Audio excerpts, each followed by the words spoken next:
एक समय गोरखनाथ जी ने देखा कि स्वामी रामानंद जी काशी में वैष्णव पंथ का ज्यादा प्रचार कर रहे हैं और नाथ पंथ सिकुड़ता जा रहा है।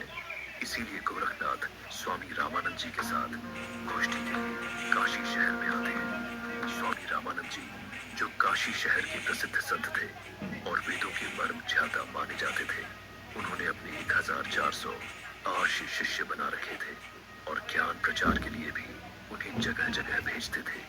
उस समय कबीर परमेश्वर जी ने स्वामी रामानंद जी को अपना गुरु धारण कर रखा था।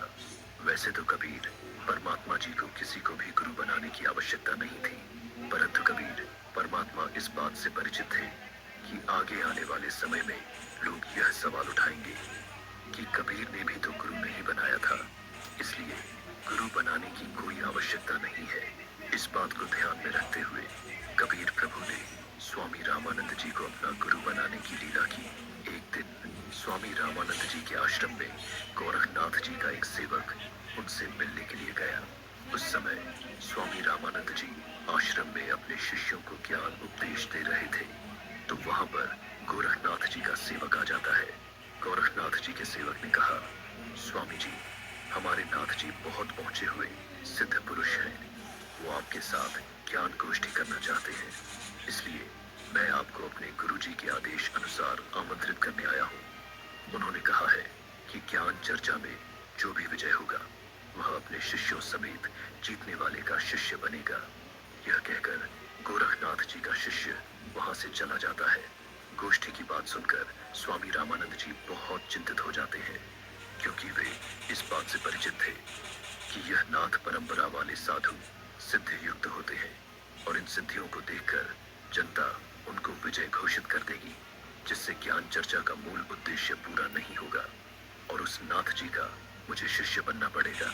स्वामी रामानंद जी ये सोच ही रहे थे कि तभी 12 वर्षीय कबीर साहिब जी आश्रम में प्रवेश करते हैं और रामानंद जी को प्रणाम करते हैं और बोलते हैं, गुरुदेव, आप बहुत चिंतित नजर आ रहे हैं, दास के लायक कोई सेवा है तो बताओ।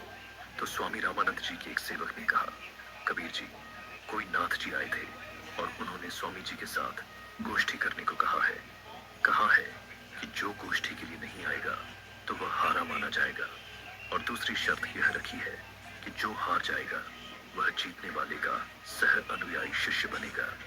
कबीर जी ने कहा, स्वामी जी, संतों को हार जीत की चिंता नहीं करनी चाहिए, हमें उस नाथ जी का सामना करना चाहिए और गोष्ठी में अवश्य चलना चाहिए, फिर मैं आपका दास भी तो आपके साथ हूँ। स्वामी रामानंद जी ने कहा, हे भगवान, आप कह रहे हैं तो मैं अवश्य ही चलूंगा, अब मुझे कोई चिंता नहीं। कबीर साहिब जी अपने मुंह बोले, गुरुजी स्वामी रामानंद जी के साथ ज्ञान गोष्ठी में जाने के लिए तैयार होते हैं।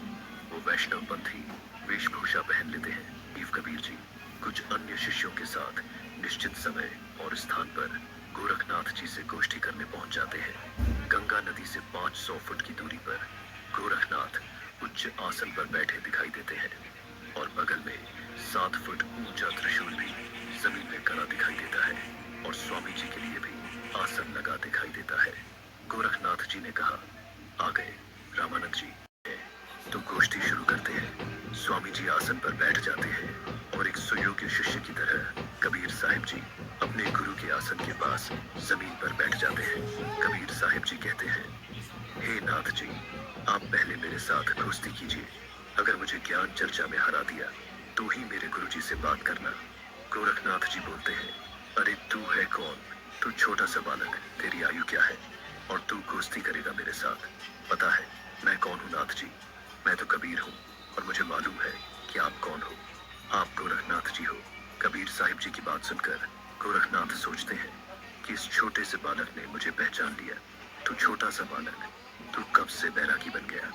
कबीर साहिब बोले, हे गोरखनाथ जी, जब कोई सृष्टि नहीं थी तब मैं अनामी लोक में था। जब मैं अकेला रहता था तब पृथ्वी भी नहीं थी। तब से मेरी टोपी जानो। जब ब्रह्मा, आप और आपके गुरु मच्छंद्रनाथ आदि सब प्राणियों के शरीर बनाने वाला पैदा भी नहीं हुआ था, तब से सत्पुरुष रूप में ही हूँ। सतयुग, त्रेता युग, द्वापर तथा कलयुग, यह चारों युग तो मेरे सामने असंख्य बार खत्म हो चुके। हमने सतगुरु वचन में रहकर अजर अमर घर सतलोक को पाया। हे नाथ गोरखनाथ जी पूर्ण गुरु से उपदेश लेकर आजीवन गुरु वचन में चलते हुए पूर्ण परमात्मा का ध्यान सुमिर करके इस अजर अमर सतलोक में जाकर जन्म मरण रूपी अति दुखम संकट से बच सकते हो। गोरखनाथ जी बोले, अरे कबीर, तू छोटा बालक और ज्ञान देता है, गोरखनाथ को तेरी आयु क्या है? कबीर साहब बोले, सबसे बड़ा मूर्ख वो है जो मेरी आयु पूछता है, और आप मुझे बालक बता रहे हैं। मैं अमर हूँ। करोड़ ब्रह्म भगवान मृत्यु को प्राप्त होकर पुनर्जन्म प्राप्त कर चुके हैं। अन्य भगवान जिसका तुम आश्रय लेकर भक्ति कर रहे हो वे नाशवान है। फिर नाथ जी, आप अमर कैसे हो सकते हैं? अरबों तो ब्रह्मा मर चुके हैं और 49 करोड़ बार कृष्ण जी की मृत्यु हो चुकी है तथा 7 करोड़ बार शिव जी मर चुके हैं, लेकिन मेरी एक पल भी आयु कम नहीं हुई है। मैं अमर पुरुष हूँ। केवल सत्य पुरुष ही अजर अमर परमात्मा है तथा उसी का सतलोक अमर है, जिसे अमर लोक भी कहते हैं। वहाँ की भक्ति करके भक्त आत्मा पूर्ण मुक्ति होती है, जिसका कभी मरण नहीं होता। हे गोरखनाथ जी, यह उपलब्धि सोहम शब्द के जाप से प्राप्त होती है, जो उसके मर्म भेद गुरु से मिलता है। उसके बाद फिर सार नाम मिलता है और सतलोक में वास तथा सत्पुरुष की प्राप्ति होती है। करोड़ों नारद तथा मोहम्मद जैसी पवित्र आत्माएं जन्म कर मर चुकी हैं। देवताओं की तो गिनती भी नहीं। फिर आम मानव, शरीरधारी प्राणियों तथा जीवों का तो हिसाब क्या लगाया जा सकता है। यह सुनकर गोरखनाथ जी और क्रोधित हो जाते हैं और अपने त्रिशूल के ऊपर के भाग पर सिद्ध से उड़कर बैठ जाते हैं और बोलते हैं, कबीर, यदि तू इतना महान है तो मेरे बराबर में आकर बातें कर। कबीर साहिब बोले, हे नाथ जी, हम ज्ञान गोष्ठी के लिए आए हैं, ना कि यह नाटक करने के लिए। आप नीचे आकर ज्ञान चर्चा करो ताकि जनता को सच्चाई का पता लग सके। गोरखनाथ जी बोले, तेरे पास कोई सिद्ध शक्ति नहीं है। तू और तेरा गुरु दुनिया को गुमराह कर रहे हो। आज तुम्हारी पोल खुलेगी। अगर शक्ति है तो आओ, बराबर में यही चर्चा करेंगे। तो कबीर जी अपने कुर्ते की जेब से एक 6 फीट लंबी धागे की रील निकालते हैं और उसके एक छोर को पकड़कर सीधा ऊपर की तरफ फेंक देते हैं।